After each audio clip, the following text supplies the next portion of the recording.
BRS party के रुकने council के कविता ने कहा कि इंदिरम्मा राज्य में घर की बच्चियों के साथ सख्त नाइंसाफी हो रही है।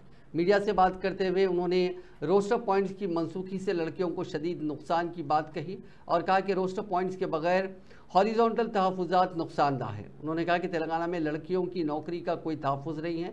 कविता ने कहा कि GO3 को फौरी मनसूख किया जाए। कविता ने कांग्रेस की साबिक़ सदर सोनिया गांधी को वज़ीर आला रेवंत रेड्डी को GO3 को वापस लेने का हुक्म देने के लिए एक चिट्ठी लिखी।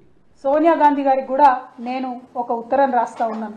సోనియా గాంధీ గారు ఇందిరమ్మ రాజ్యం తీసుకొస్తాం, ఆడపిల్లలకు న్యాయం చేస్తామని మీరు ఇచ్చినటువంటి గ్యారెంటీ మీద ఆనాడు చనిపోతున్నటువంటి బిడ్డల చావుల మీద రాజకీయం చేసి విద్యార్థులలో ఒక భయాందోళనకరమైనటువంటి వాతావరణం క్రియేట్ చేసి మీరు కొన్ని ఓట్లు తెచ్చుకున్నటువంటి విషయాన్ని ఇవాళ తెలంగాణ ప్రజానికానికి గుర్తు చేస్తూ సోనియా గాంధీ గారిని నేను రిక్వెస్ట్ చేస్తా ఉన్నాను।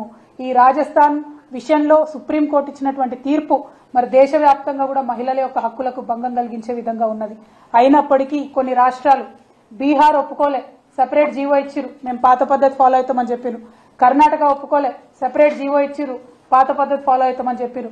కానీ తెలంగాణ ప్రభుత్వానికి అంత ఆతృత ఎందుకు? కేసీఆర్ గారు వేసినటువంటి కోర్టు కేసుని వాపస్ తీసుకొని మరి కొత్త జీవో ఇచ్చి ఆడపిల్లల నోట్లో మట్టి కొడతా ఉన్నారు। ఒక్కసారి తెలంగాణ సమాజంలో కుటుంబాలను ఆలోచించాలి। మనం ఆడపిల్లలను చదివించడానికే వెనుక ముందు అవుతున్నాం।